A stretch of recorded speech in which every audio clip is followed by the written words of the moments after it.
Director of the Policy Institute at King's College, having left his post as Managing Director of the Ipsos MORI Social Research Institute and Global Director of Ipsos Social Research Institute.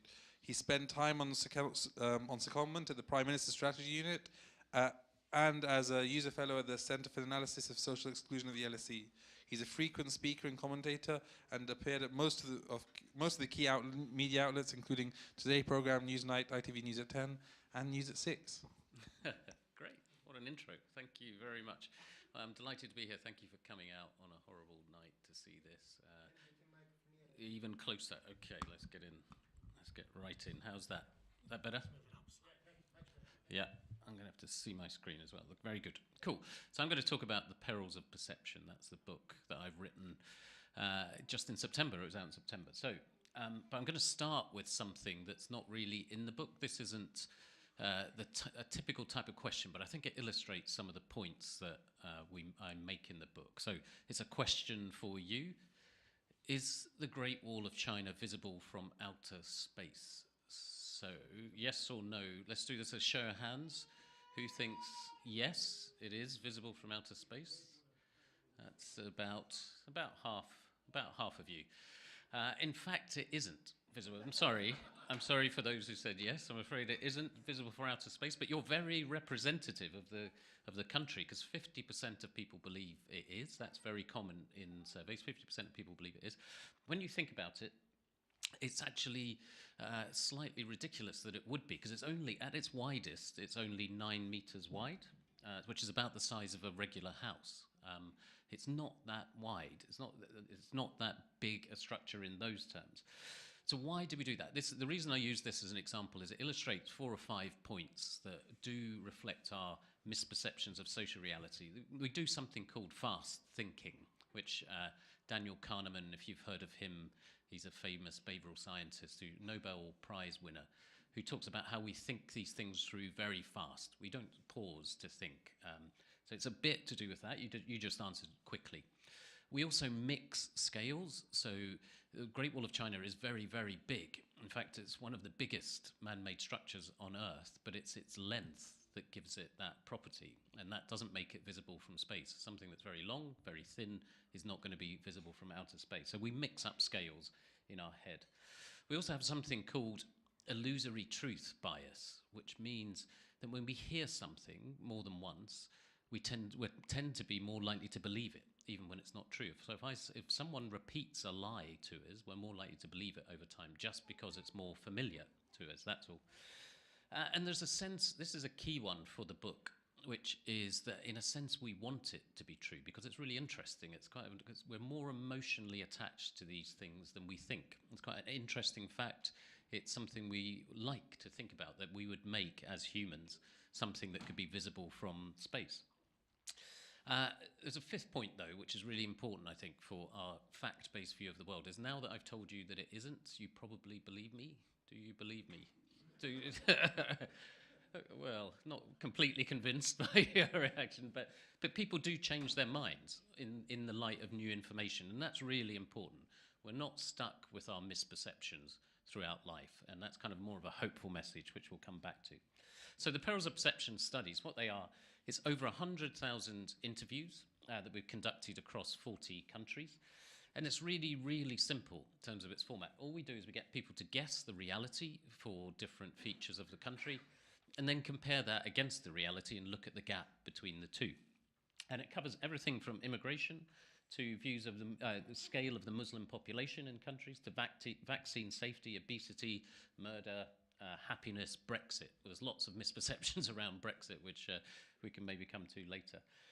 And what it shows is we're often incredibly wrong about social realities, as I'll show you. And that immediately raises the question of why do we get so much wrong? And then what can we do about it? Can we change those misperceptions?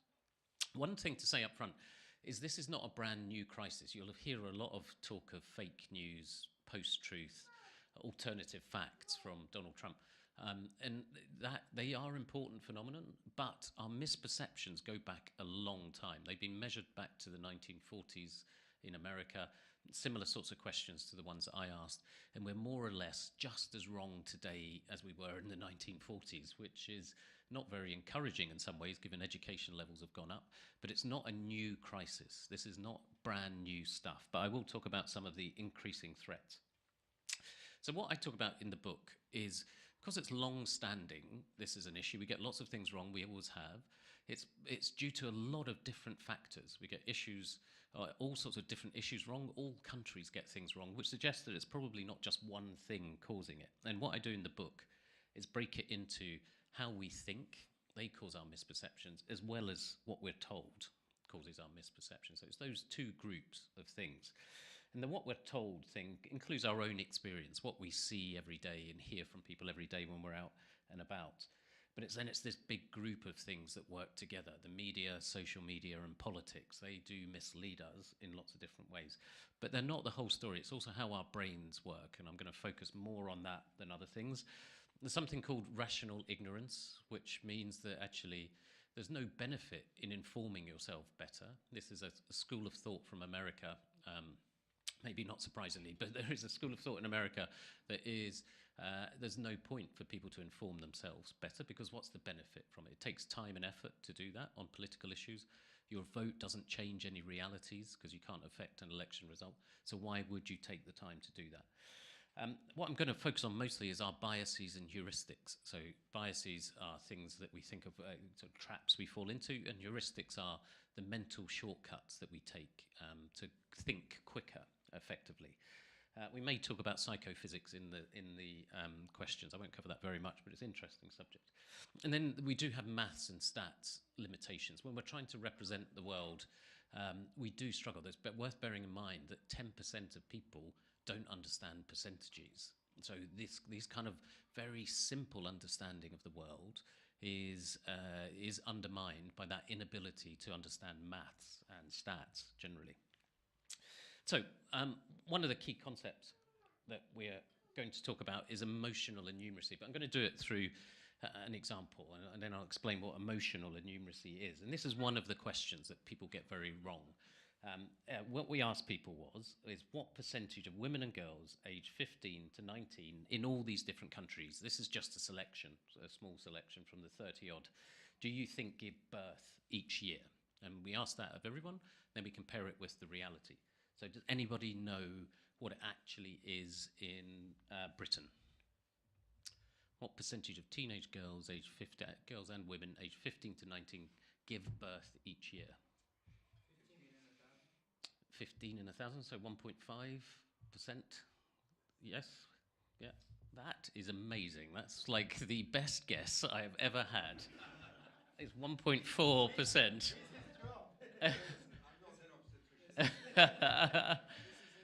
That is amazing. Well done. That's incredible. I've had people get close, but that's in 1 decimal point. That's awesome. That's amazing. Well done. That's made my night. Very good. But the guess from the general public, the average guess from the general public, is 1 in 5, 19% in the UK. They're thinking 1 in 5. That. Sorry? This is what I wanted to say. You wanted to say, you were much more representative of the public. You're very close to the public guess. 1 in 5. So if you think about that, that is, in an average all-girl class of 30, you got 1 in 5 of them giving birth each year. So you've got 6 baby showers every single year in that class. And it's clearly ridiculous when you think about that. It gives these massive gaps between perception and reality. And you can see teenage births are a very rare phenomenon across the world. Even Argentina, with the highest there, is only up at 6%, and they think it's an incredible 37% of teenage girls giving birth. So they do think this is a big issue, and that's partly what emotional innumeracy is. It's because we hear and retain vivid emotional stories much more than boring statistics, mostly. So we're drawn to vivid emotional stories, and that affects what we think is happening in the world because we remember them much more. And we're given vivid emotional stories by the media because they know that's what we like as humans. They know that we like those, so they give us these stories even if they're exceptionally rare, they will focus on those stories. I guarantee you'll never see a headline like this in any newspaper, national newspaper, because it's boring for us and people don't want to hear that. But that's the representative view of teenage girls in this country and other countries. They're just getting on with stuff, not giving birth. So we're given the stories that we want, and that's basically one of the drivers of emotional innumeracy. So what that means is we overestimate what we worry about as much as worrying about what we overestimate. So cause and effect go in both directions. So we think something's big. We worry about something, so we think it's big and more common than it really is, as well as the other way round. What that means is, for me, it's got a useful side effect because it makes our misperceptions really useful indicators of what we're really worried about as a country, as a group, because the things that we worry about, we tend to overestimate. But it has some bad consequences too, or vital implications, really. What it means is you can't just use facts to convince people. You can't just tell them they're wrong, because it misdiagnoses the cause. This is partly emotional. Our misperceptions are, for a large part, emotional, not just based on a careful understanding of the facts. So that means that myth-busting is seldom the full answer. Just telling people they're wrong and telling them the correct facts is not going to change minds very often. It can in some ways, but not always.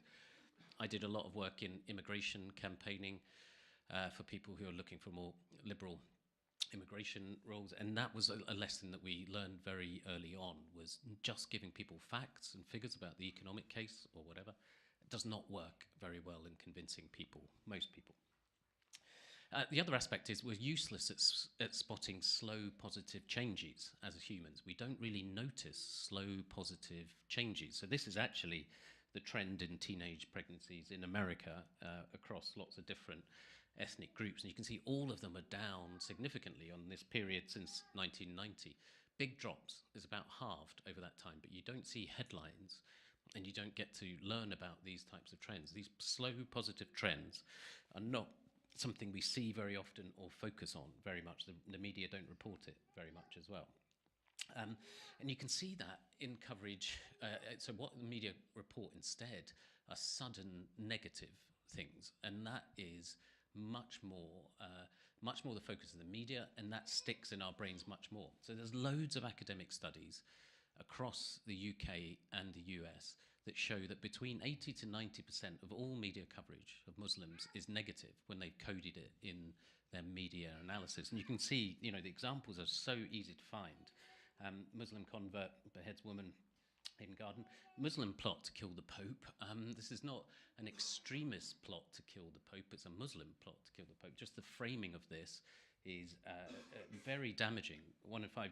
That was the survey that was very badly reported and misinterpreted in different ways. And you've got obviously Donald Trump saying things like, "I think that Islam hates us as a whole," and terrible newspaper, magazine covers in Europe, which just add to that sense of threat that people have, this kind of media coverage. And it's not just the news media. This was a tweet by Lexi Alexander not that long ago, talking about the TV show Bodyguard, where she's had enough of the TV industry showing every show with some bad Muslims in it. So for everything from Collateral to Mafia to the Bodyguard in this case, all having that negative storyline. And these are the stories. The damaging effect here is all the things that we know from the social psychology of this, is these are the stories that stick in people's heads, and they grow in people's heads.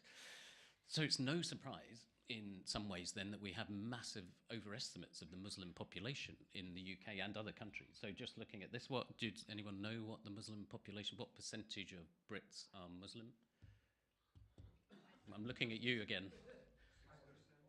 4 or 5, 6. Yeah, you're all in the right sort of area. So it's this is maybe a little bit out of date now. I think it was 4.8 when we did this study, so I think it's gone up a bit since then. So 4.8. I can't see the US figure from here. 1%. France is, what does that say? I can't see. 8%. But these are the guesses. 16%, 17% in the US when it's 1%. And then 31% in France, 3 in 10. people thinking that 3 in 10 French people are Muslims. Incredible overestimates that reflect. We see similar sorts of things. Less extreme, it has to be said, on immigration. So people overestimate immigration numbers, but not as much as that in most countries relative to those. And it is this point about we tend to focus on negative information, and that tends to grow in our brains. And there's lots of great experiments on this. This is by a great US academic called John Cacioppo, who did experiments where he would wire people up to MRI scanners. So he would put them in the scanners, scan their brains while he shows them different sorts of images, and then see where the brain lights up, how intensely it lights up, depending on the type of image. And he showed a series of positive images, and I'm always interested in this because it's American, and the positive images in America are Ferraris and pizzas. Pizza was the positive image that comes out strongly as a positive thing. So he showed positive images and measured how the brain works and reacts to that. And then he showed negative images, which in his case was things like mutilated faces or dead cats. So showing people pictures of dead cats. And this, just to be clear, is not a dead cat. This is a resting cat. It's not dead. Trust me on this. Don't worry about it. I had to look at a lot of images of dead cats in order to get, including the ones that John Cacioppo used. And I couldn't show it here because it is quite distressing as an image. It's not the sort of thing you actually want to look at. So I don't want to be remembered as the dead cat guy. So that is not a dead cat. That is a resting cat. Don't worry about it. So don't remember the dead cat. Don't think about that. But there is a reason why we do focus on negative information. It does go back to our cave people days.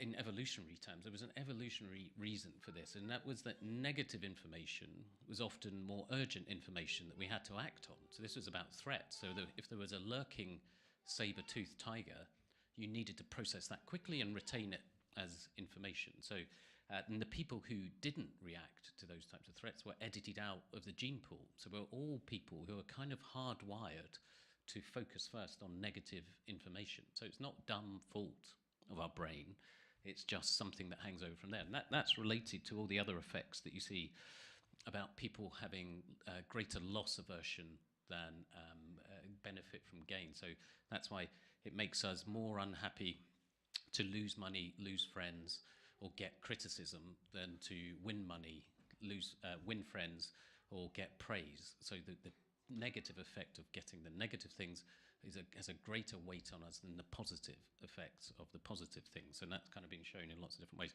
It does mean, there's an interesting side implication for this, which is that if you want a positive relationship with an individual, you should have 5 positive interactions for every 1 negative interaction, because we overweight the negative in our heads. So 1 positive and 1 negative is a very bad relationship between 2 people.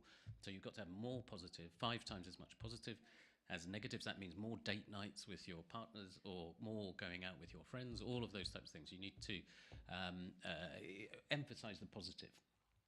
So as a key implication that things are literally mostly not as bad as we think. We are literally wired to think things are worse than they are. So it's quite a hopeful message in that sense, is we shouldn't think things are as bad as they are. And it's not only that kind of static view of things being bad, we also think things are getting worse. And that's due to an effect called rosy retrospection, where we think the past was better than it is. And there's lots of examples of this in the data. So the murder rate is a good example of this. We did this across 30 countries, and the murder rate is down in 25 out of those 30 countries. And it's down quite a lot, 29% on average across those countries, but only 15% of people think it is. So just taking USA, South Africa, and the overall figure here, so 89%, I think, of South Africans think that the murder rate has gone up when it's actually gone down quite significantly in South Africa. US is quite similar to the average, where you've got many more people in the red thinking it's higher, very few people, 15 to 20% of people thinking it's lower. Anybody know what's happened to it in Britain? The murder rate? It has gone down quite a lot, similar to the rest. So it's Even now, it's down over 20%.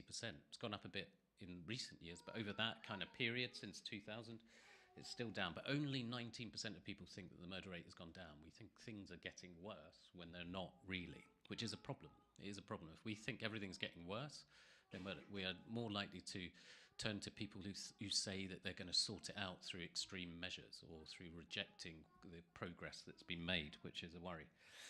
And again, this has been shown very well by American social psychologists who, this is in a more parochial way, what they did was they followed people before their holidays, during their holidays, and then after their holidays, and kept tracking them over time and interviewing them about how they felt about their holidays. So, and everyone goes in the same sort of pattern over time. So we go from excited anticipation before you go on holiday. Then you have the reality of minor niggles while you are on holiday. Everyone goes through this sort of same sort of pattern on average over time. Then you return with a sense of mild disappointment from your holiday, not just for being back, but for actually maybe that didn't go as well as it could as a holiday overall.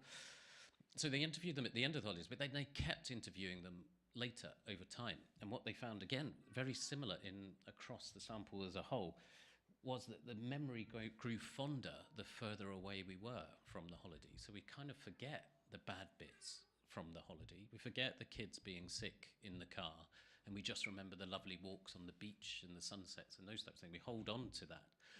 And again, that's not a dumb fault of our brain. That is, it's good to let go of some of the bad things in the past, in your own personal past, and move on and just focus on the positives, because that's good for your own psychic health. But it has this side effect of thinking, making us think that the past was better than it was. So we think the past is better, which makes me think the current and future are worse or more scary. So we got this negative effect from that trick in our brain. And it's related to lots of things. As you can imagine, in a book about misperceptions, Donald Trump features quite a lot in the book, and he's told some terrible lies and made up some terrible things throughout. And here's an example. He said on the campaign trail several times in 2016, he said, the murder rate in our country is the highest it's been in 47 years, right? You won't hear the press saying that. And there was a very good reason you wouldn't hear the press saying that, because it just wasn't true. It was made up. There's a little bit of truth in it that they'd seen the largest year-on-year increase in cities in America in about 40 years. But it was still half the level of 47 years ago. So just nonsense, made up. And then the other thing that Donald Trump does in this kind of thinking things are getting worse vein is he connects different things that are unconnected. So this was his famous intervention in the UK, where he said, United Kingdom crime rises 13% annually amid the spread of radical Islamic terror. Not good, we must keep America safe. Connecting two utterly unconnected things. It was true that crime had increased in the UK at that point, but nothing to do with any terrorist attacks, which were actually significantly lower. And this is Fraser Nelson, one of the journalists. One of my favorite of his tweets is, amid is a word loved by fake news websites to conflate correlation with causation. UK crime is also up amid the spread of fidget spinners, which is true. You can make any of these patterns sound like they mean something, but it's not true. There is no connection between those things. So that sense of things getting worse, or an increased sense of threat, is also interesting. This is one of the very few questions that we've asked people to project into the future about Muslim population. So we asked them, this was about in 2017, I think, that we asked this. So only asking people to think forward 3 or 4 years, thinking about 2020, out of every 100 people, about how many do you think will be Muslim in these different countries, same countries as before? Anybody know what it will be? This is projections from Pew Research Center in the US, and they're very good at their methods, so it's quite a good projection. Anybody know what percentage UK, Britain will be? 7 to 8%. Yeah, it's a sort of, it's quite a big increase. What does it say there? 6.1, something like that. Yeah, 6.1. And then up to 1.1 in the US, a massive. So in population shift terms, that's quite a big change. That is, 10% growth. It's a bit more than 10% because it's a bit under 1%. That is big. in terms of population shifts. And Muslim population is growing fast for all sorts of reasons. And that is a big shift. But have a look at the guesses from people. So 22% in Britain, 23% in US, and then 40% in France, which is insane. 40%.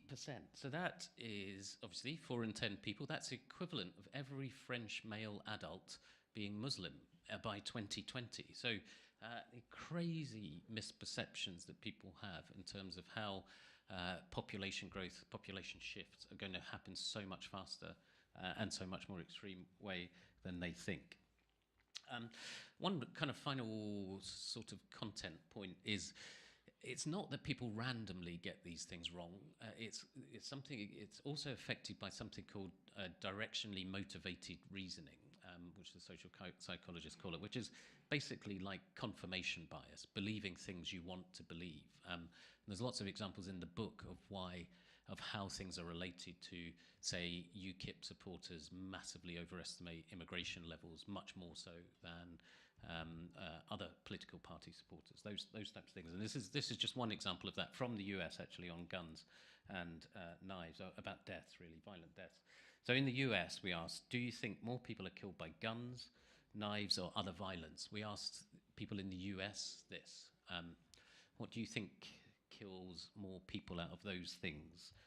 Guns, knives, or other violence? Guns, yes, guns, very much so.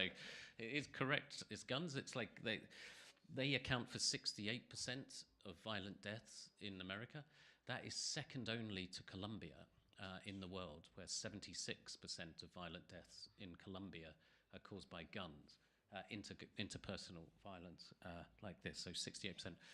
But when we asked Americans, only 59% of Americans thought it was guns. And we were surprised that so few. We kind of think of it as pretty obvious from the outside.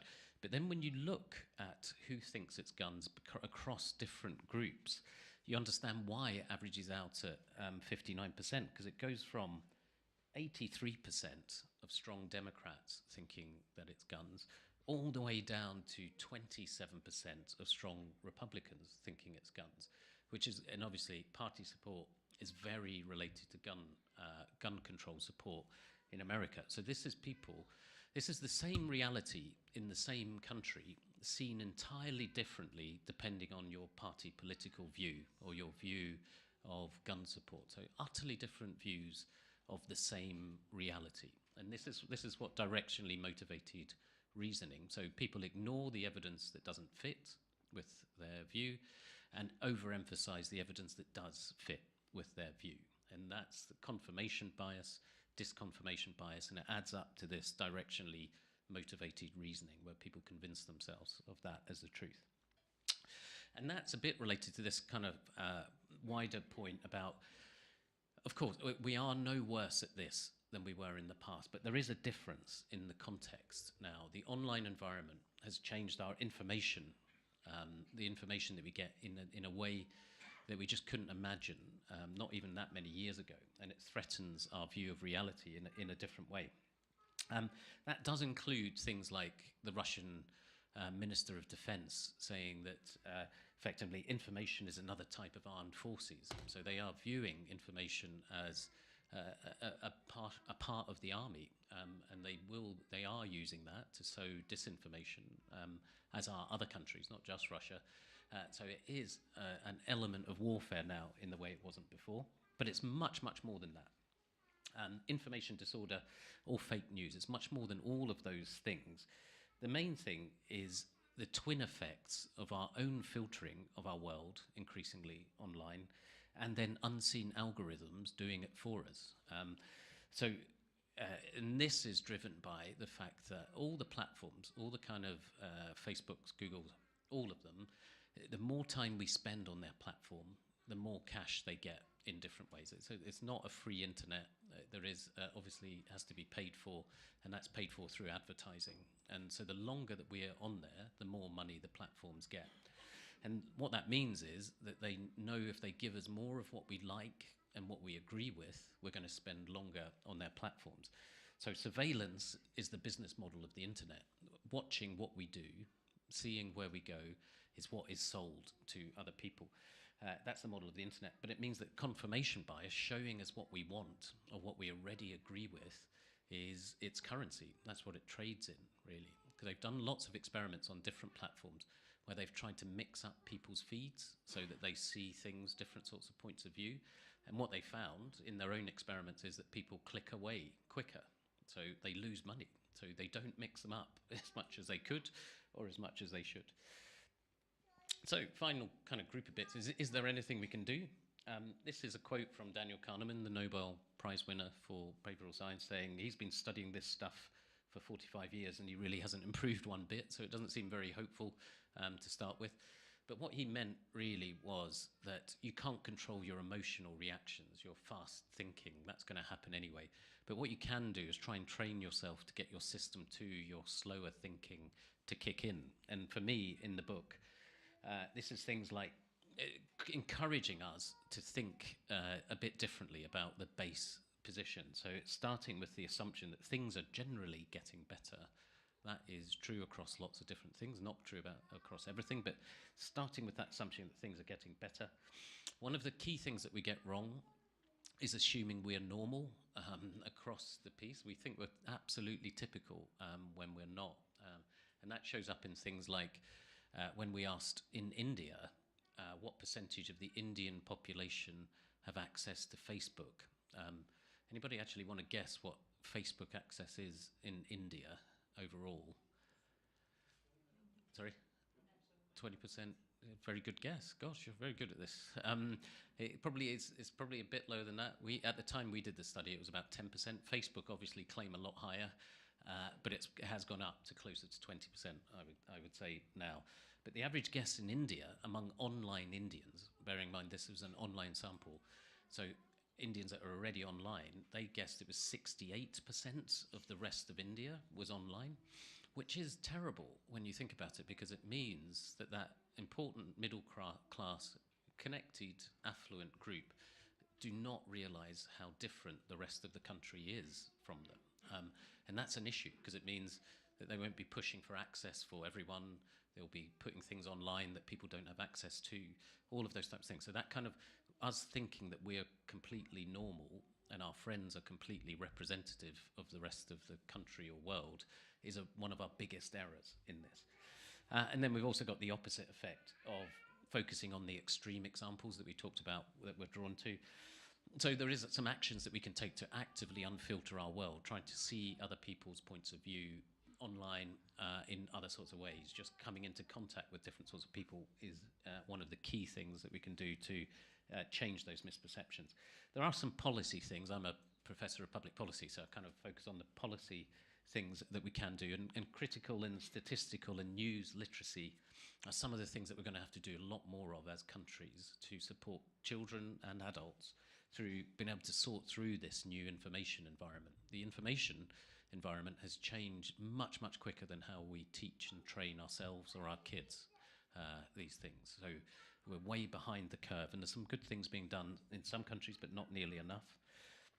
I think we should support fact-checking systemically. There's lots of good fact-checking organisations that call people out when they misuse facts. Politicians and media and others need to support those. One thing that's interesting for me, as again being from an immigration campaigning point of view, is that facts and stories are not opposite. I know I've said that you have to be careful not to use facts simplistically just to bust myths, but it's almost grown into this view that you can either have an emotional appeal to people with a story, or you can use facts and figures, but you can't use both together. And that's not true. That's not how the human brain works. You don't have that complete separation, so you need to focus on that. And then I think there's huge untapped potential in more meaningful deliberation. So these are things like citizens' assemblies, things like that, where you get people together from different backgrounds, you get experts to come in and provide the evidence, and then people discuss and come to a view on it together. And you might have seen people are starting to suggest it for Brexit. It's not a good thing, I don't think, to bring into Brexit at this stage. I think we're too far gone in that. but it can be a way of thinking about the future for those. And then so finally then, there are reasons to be cheerful. The world is often better and getting better than we think. It's one thing to just bear in mind in all of this misperceptions, gloom. Our biases are striking. We get a lot of things wrong, but they don't determine all our thoughts.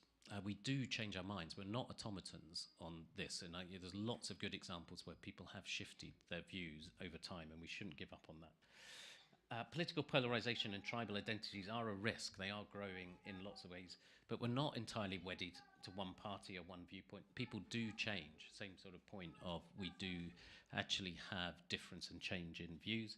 And then for the Muslim community, I do think there is something about recognizing that these misperceptions that are quite striking about the Muslim community are actually part of a wider system. That's why I'm kind of putting that in the context of people being very wrong about lots of things. So it's systemic. It's not just about what one part of the media is saying about a particular community. It's about how our brains work, how that interacts with media, how that interacts with politics. And it'd be great to hear your views on how do you approach that. But one final reason to be cheerful, most of all, remember that the cat is alive and well. Thank you very much.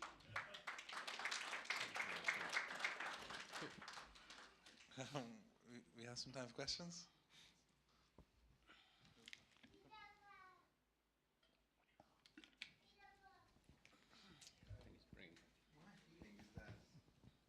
My feeling is that there's another reason to be optimistic, is that the UK is not the worst example. And like, I come from another country originally, and I think the misconceptions in that country probably are far worse. Yes.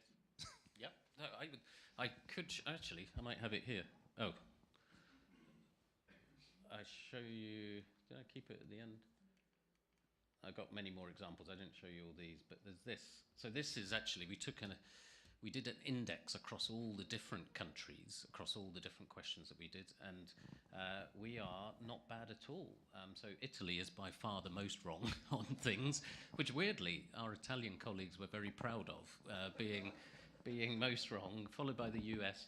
And then at the other end of the spectrum, you got Germany and Sweden. Sweden are always really good at these types of things, and there is something interesting about the cultural difference. UK, Great Britain, sort of fourth, fifth best down the bottom. So you've got, yeah. So you're correct. Britain is not nearly the worst on this. So there is something to be hopeful for there. And what we did, we looked a bit at why that would be the case, comparing across countries. And there's not very little we could find that explains it. It's not about education levels or statistical literacy, or the media quality. It's a very difficult thing to measure in different countries. The thing that we found that was most related was something called emotional expressiveness. So there's this index that a cultural psychologist has come up with, which measures how emotionally expressive a country is, which is things like whether they talk loudly, laugh loudly, touch each other when they're talking, all those types of things. And Italy and the US score very highly on that.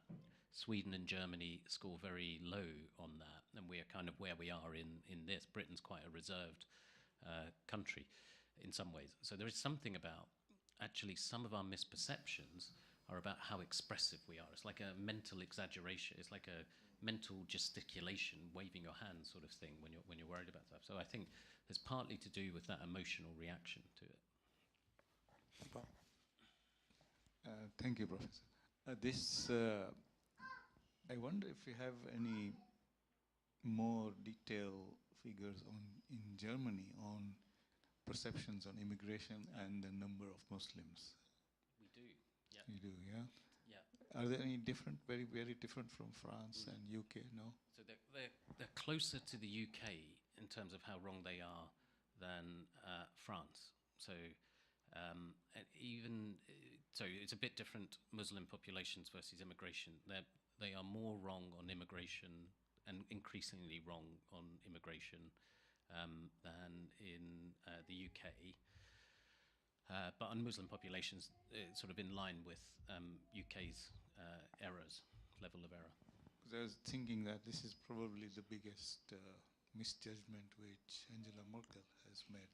Yes. in terms of German psychology. Yes. Yeah, so I did a session on this in the British Embassy in Germany not that long ago, and it is it, the when we presented this before in Germany, the German view was that they had a more public discussion and acceptance of the need for immigration because of their demographic changes, that they had an aging population. And when you go there, it is more discussed in the media that they have an issue with needing immigrants in order to support the economy because they've got a very low replacement ratio for birth rate, effectively. So they have a very low birth rate. And that is more discussed in Germany than you will see here. But they pushed it too far in terms of acceptance. And we were saying this looks very like the UK pre the A8 extension, so the increase of European Union's extension to the A8 states that joined. And I don't think they thought that was the case. I think they thought that they could get that past the people, and the people were supportive. And I have to say, there's still quite a lot of support in Germany. But yes, it is a very difficult subject now for Angela Merkel, and will be is damaging for her politically.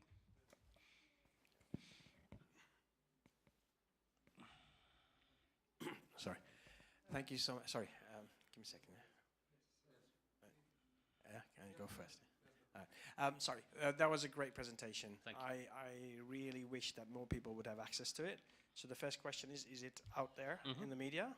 So this is just go for MORI, Ipsos poll or something like that? It's got its own little microsite, I think. Hopefully it's on the slides, but it's, yeah, if you just put, if you Google or do anything, it just says perils, Ipsos, and you'll get to a site that's got all of the data from all of the studies, all these presentations and more. And of course, buy the book. God, I should say that. Absolutely, Yes, that's a good one, the book. The book has it all. It's even better in the book. Bobby Duffy. So Yes. the second question is more focused on what we are facing now, which Yes. is the threat of terrorism. Yes. Only last week I was at a presentation where he's run through some slides and said, look out for signs of your neighbors or anybody sort of showing signs of storing a lot of fertilizer in a garage and stuff like that. And one thing caught my eye. The last slide said, terrorists don't stop at anything. Okay, watch out. Right? Now, that word terrorist, just before that, the two slides before that, showed that 40% were white extremists in the records that we have for England. So 40% of the atrocities were done by white extremists, and 60% were done by Muslims. So in that word terrorist, that evokes a Muslim terrorist straight away. Now, would it not be a better idea to replace that with mass murderer as opposed to terrorist? Because the word terrorist is now so associated with Muslims that it doesn't separate. Interesting. Immediately, when you think about terrorist, straight away you've got these bearded people and jihadis and stuff. So these are the terrorists. Right. So if somebody was to show a picture of one of the white extremist murderers, and nobody would actually perceive that to be a terrorist, and they might call that person a mass murderer, but they will never, ever, the public, I'm sure I'm quite generalizing, in the same way that the perspective issue works, they would always say terrorism, definitely Islamic. Anybody else who murders, mass murders, oh, another reason, not the word terrorist. How can we address this in this particular usage of these kind of words? Really interesting point. I mean, I think, so I want to start with a more general point of, I did a massive report on everything I could find, every attitudinal survey on immigration that I could find 4 or 5 years ago now. It took me like 18 months, and it was horrible because there's so much bad research on immigration. But what that pointed me to was that discussion of immigration overall is meaningless in many ways because everyone has a different mental image of immigrant in mind when they're answering these questions. So when you do a study on this, you can get, in the same survey, you can get a majority of people to agree that immigrants take away jobs, or agree that immigrants create jobs, because they will just change their mental image of who they're thinking about, because it's such a big, broad term. So you have so the language and definitional points in this are really, really important. And so the terrorist point, absolutely, I agree that lots of people will have a mental image in mind when they've got that, and it will depend a little bit on the era that they grew up in, because I think there's, in the UK, for example, there is still a strong Irish Republican terrorist image that people have. I think that's probably declining over time now, but there was that was a very strong mental image from my growing up, at least. Terrorism was about Ireland, really, and that was our direct experience of it in many ways. We did ask one question on terrorism, which kind of goes to this point of how people's images are changing of it. We asked about whether terrorist deaths had gone up or down in the 15 years. We compared the 15 years prior to 2001, to the September 11th attacks, and the 15 years afterwards, to try to take September the 11th out of people's thinking. And there's been massive declines. In most countries, very big declines in terrorist deaths. And that is not the image that people have. You take those two periods, and particularly in the UK, because Ireland was in that first set of terrorist deaths, and it isn't now, it isn't the issue that it was then. So people in the UK think terrorism has gone up, terrorist deaths have gone up, when they've gone down massively, like 70% down, massive drop in that time, because people have forgotten that previous image. Lots of people have forgotten that, they put that bad stuff out of their minds from that. So I agree, there is so much stereotyping in these types of debates. What you actually do about it, which is why I was asking that question at the end, is the extent to which you can get the media and politicians not to push easy buttons to gain a reaction from people is really, really tough. But that doesn't mean we shouldn't be trying to get that to happen. So putting pressure on people not to use these terms in lazy ways, not to talk about them properly and define them better. Yeah, so I agree with you. How you do it is really tough. Very interesting. Thank you. Thank you very much. I have two questions, Yeah. two short ones.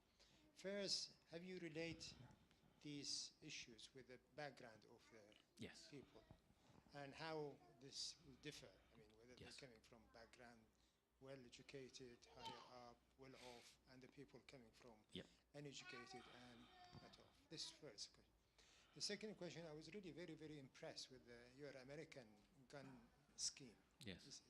Because you said people deform according to their, or decide according to their political Yep. affiliation. I mean, this is very, very common thing is happening in Middle East, actually. We have very common thing. People, they deform the facts to be not true because it doesn't fit with, That's right. with the policies. What is the solution for that? Is it educational? Because it's not really educational, because if it is fact, how you could really influence people if they are related to Yeah. political party? It's a really good question. So the first one, we did look at how it varies between different groups of people, and the more educated are more accurate on average. So higher education levels tends to mean that people get the things correct more. In terms of age, not much difference, to be honest, between the ages. Some things older groups are better at, some things younger groups are better at. Not much difference between men and women, although men are more confident in their answers, even where they're wrong. There's a kind of common theme about men having greater confidence in even in when they're in error, which is can go to a lot of life, I think. So there is, but they're not massive differences, and it's partly because of the political things that overlay it, I think, because you'll have cross-cutting elements which are actually driven by your political views or what media you watch. So, I mean, so the second question was what the influence these people. So this is like massive, long-term issue. This is not, again, a new phenomenon for people. There was Francis Bacon wrote about this in the 1600s in the UK, about how when people have formed their view, they gather all the evidence around them to support that view and do all they can to ignore the evidence against it. This is human nature that's been around forever, I'd imagine. So how you deal with it is really tough. And I think I was quite encouraged that there's only a few things that result in that type of very striking pattern. So it's things like guns, climate change, and some elements of terrorism, views of terrorist attacks, things like that. They're the things that tend to be most related to political views. It's not everything. People do not have an utterly different tribal view of the world to this other group over here. There's more in common. So I guess in some ways these are quite striking, these differences between people, but there's more in common than that would suggest. So I'm not like saying we're utterly living in our own world. What I'm worried about, I suppose, is not how do you deal with that. What I'm worried about is how do you deal with what comes next. And that's related to the technology point. I think you had Jamie, did you have Jamie Bartlett come and speak to you? So Jamie's stuff, I know Jamie and great, and I've got a section in my book that covers sort of similar themes. And the point about that is the extent to which you can do two things now with views of reality, which is we're getting close to the point where you can convincingly fake video very easily, where you can convincingly type in the words that you want Donald Trump to say and create a video that looks real. And then on the other hand, we're getting to a point where we can tailor messages directly down to the individual and test different messages to see which one works best. So in the campaign, 2016 campaign, they were doing up to 100,000 iterations of a message a day just through AI. They were just using artificial intelligence to wheel these different messages treatments around. If you can combine those two things and then targeting it using psychographic stuff to target it down to individuals, if they could, you know. So what you're coming down to is being able to tailor individual realities to people by typing in, not even typing in, the AI, the algorithm will do that for you. You will just tweak versions of what Donald Trump is saying. This isn't about fake video. This could be a campaigning technique that Donald Trump himself would use or other people would use, where you can actually give different versions of reality or what he has said to individuals. And it's that point that worries me, is very dangerous. If we all end up living in our own individual reality that's been tailored for us by politicians, then in the kind of classical social theory point of view, like Habermas and all those kind of thinkers on politics, where there is no public sphere then.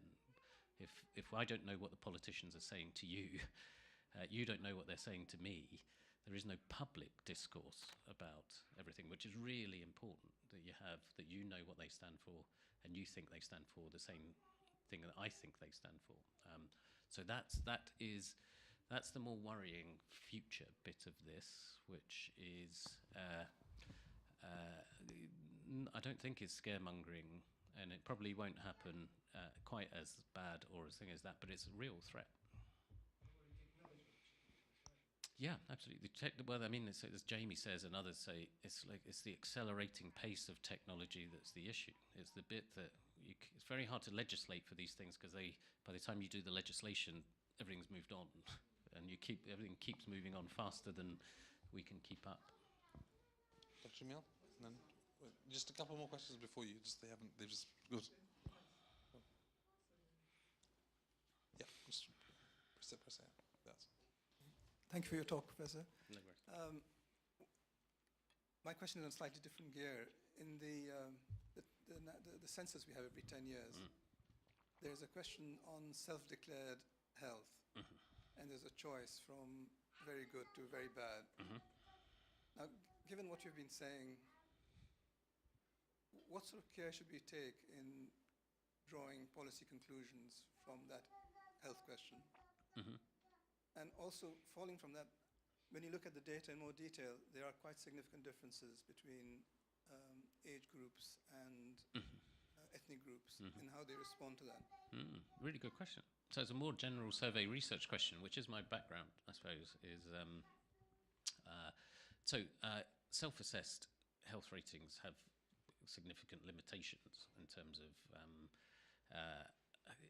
they are a useful indicator of a very general phenomenon, but they are massively affected by expectations, clearly, because different age groups, different types of people have different expectations for what they would count as very good or very poor health. I mean, alongside that, they do ask the long-term limiting illness, do you? So they actually ask for a more illness-based or disability-based question. So it's kind of, from an academic, analytical point of view, I've used both of those as more for the interactions between them, in terms of it's quite useful to have that, to be able to look at those types of things. I mean, that question, as far as I'm aware, is not used in any planning things from a health service perspective point of view. I don't think, no money or planning flows from that. It's much more about, what I've used it for is much more in that area deprivation, looking for hotspots of particular types of ill health, particular hotspots of ill health, more from a control variable point of view. So you would use that in the background characteristics of people in that area. So I've used it for actually part of the study from the LSE when I was at Centre for Analysis of Social Exclusion. It was very useful for looking at expectations of health services. If you relate that to some of the other survey data on satisfaction with the health services, one that we do called GP patient study, connecting, which is a very big study. It means you can look in very local areas. Connecting that to people's views of their own health is very interesting to look at expectations of health services. So what that showed was it's the people that are least happy with their health care and their own health are posh people living in deprived areas.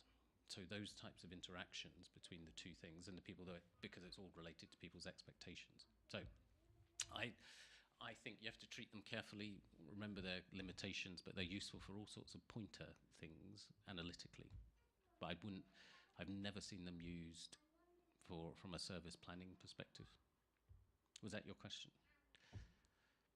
Well, I think maybe later on you could give me some references on work that has been done on how this question has been assessed. Do you worry about them as an indicator? Well, from what you said, it seems that it could be a proxy for deprivation. It's only if you control it against other things, because of people's expectations differing. But one of the reasons why the Muslim community is particularly interested in that, sorry, is that if you look at women over 65 of Pakistani and Bangladeshi ethnicity, their very bad self-declared health is about 4 times more than the general population. So how much should we, given yourself coming from a social psychologist background, how much of this should this be really treated as an evidence base for policy recommendations or not? So it's a good question. So the study that I did do that's related is more from the patient satisfaction point of view rather than self-rating, but it's a similar sort of conclusion. So what we did, and what could be done, should be done maybe with this, and may well have been done, is what was a very consistent finding from this GP patient survey was that this was Asian communities rated the healthcare from their GP much lower than people from non-Asian communities, but both black, white, and all the other groups. It was the Asian communities that rated their GP service worse than anyone, controlling for all sorts of other stuff. And there was a lot of discussion about the extent to which that was expectations related, or whether that was service experience related. So what Department of Health did, or maybe NHS England did, was an observational study of actually what was the interactions like, and did it, and rated the interactions more objectively from expert point of view. And what that found was actually the level of care was worse, rather than this being an expectations issue.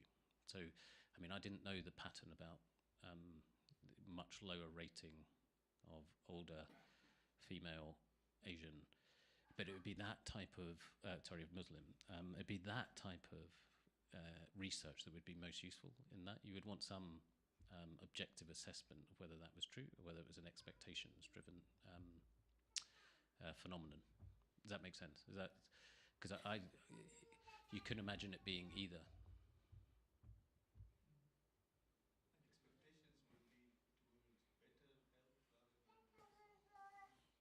I mean, look, it's kind of like, I don't know the literature in this area, but you could imagine it is quite like, whoa, good catch. It is quite like that, the point on how you express yourself. Because, I mean, these are not neutral objective measures. This has two elements to it. It has what you believe and what you want to express. So what you want to express on your form, that is a cultural phenomenon. What I say in a questionnaire is not a neutral response. There's something called social desirability bias, which is whenever I'm answering that question, I'm projecting a view of myself to you.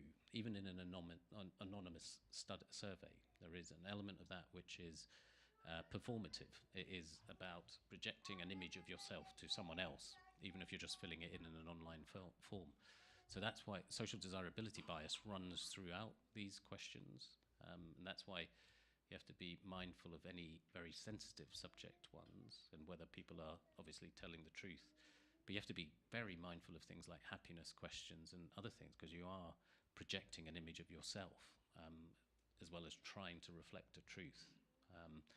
It's not dissimilar to some of the misperceptions ones. When on emotional innumeracy, what the social psychologists say is when you're answering those questions, you've got two goals. You've got an accuracy goal and you've got a directional goal.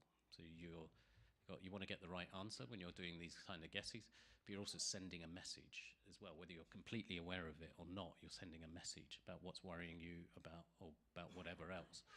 And they've shown that, they kind of proved that, because you can manipulate this by emphasizing the accuracy goal by saying if you get the right answer, you'll get some money, and then people tend to get more accurate when you say there's more money, because it emphasizes this goal and decreases the directional goal that you've got. So it's kind of, these are not neutral. The health question on the census is not a neutral question. It is got parts of the individual's personality and message sending within it. Last two questions and then we'll wrap up. Khalil? Thank you for your talk. I just noticed one of the recommendations was about improving statistical literacy, and yes. I just wanted to have a question about how realistic that was. And if I take my own field of sort of medicine, where actually we're all supposed to have postgraduate training and critical appraisal and everything, actually most doctors probably struggle to read a paper right, interpret statistics right, yep. even still. And this is where they've been specifically trained to do so. So how realistic is it that actually that this is going to be able to be sort of rolled out sort of amongst the British public or in schools? Yeah, so it's a tough ask. And I had a chat with the national statistician at the time about this, and he was saying this was more about misperceptions and how you stop the misuse of statistics effectively. That was what his interest was in. And he said he had three options. He had an option to go after the media, politicians, or change the national curriculum, and he chose going after media and politicians because it's easier than changing the national curriculum, which is a terrible thing in a country. And I think it isn't the complete answer, but it is necessary, and there isn't an easy answer, but there are some. So Italy is piloting in 8,000 schools a proper critical literacy course that's about the internet, about how information is consumed now. So it's a big pilot. What we've got in Britain is kind of the BBC trying to do bits and bobs voluntarily in schools, and we're not really taking it seriously. I mean, I do think there's a really, going back to your point actually earlier about, actually a very similar point about who's good and bad at being right and wrong on these types of things. There's a great paper by someone called Kahan who actually shows that on guns in particular in America, it's the most statistically literate who get things most wrong in the favor of their preferred view, because they've got more skills to torture the data into telling them what they like. So they will look at something and they will keep going at it, and they've got the skills to say, actually, oh no, that if I turned that chart round, it would mean this. So it's not a complete solution to people getting wrong views when you've got strong, directionally motivated views. But I think it's more basic. The critical literacy bit is more basic than that for most people in most circumstances. Actually, we could just do with a bit more of this. It's not going to solve the problem, but I think it genuinely can help. There's some great little tips and tricks. Sorry, I won't go on too much longer, but there's some great little tips and tricks about how fact checkers check things online compared with even PhD students and professors. They did this experiment, fact checkers against PhD and professors. And the fact checkers, they gave them some tests, and the fact checkers did it in a fraction of the time, got the right answers, what was fake and what was real, in a fraction of the time than PhD students and professors, because of very simple things like they would open up multiple tabs to look at things laterally rather than delving down into something. They would just verify in very quick ways across different tabs. And there's some very quick tips and tools that's more about the information environment than proper critical thinking, but could be very helpful for people just because they haven't been told these things. Question from Hussein. Thank you very much. What's your discipline called? I don't know, actually. So I'm a professor of public policy, but this, I mean, the point I tried to make about, and it draws a lot on social psychology or behavioral science. Getting numbers, surveys, polling, what's this called? Oh, wow, that's a survey researcher, really. That's what I... Is it taught as a degree in university? It would be taught as modules in methods degrees, yeah. So in my undergraduate, I did half of my course was methods and statistics. Of social psychology? Social science, yeah. Is there ethical regulation or any sort of regulation for the practitioners of this Oh, discipline? yes, very much so. Who regulates it? Of surveys overall. Mm. So it depends on the type of study, but in the UK there are 3 or 4 different bodies that have different regulatory frameworks. So for there's something called the Interviewer Quality Control Scheme, which is about how you actually do it, like how you control the interviewers. The Market Research Society has a code of conduct, which all the big people sign up to.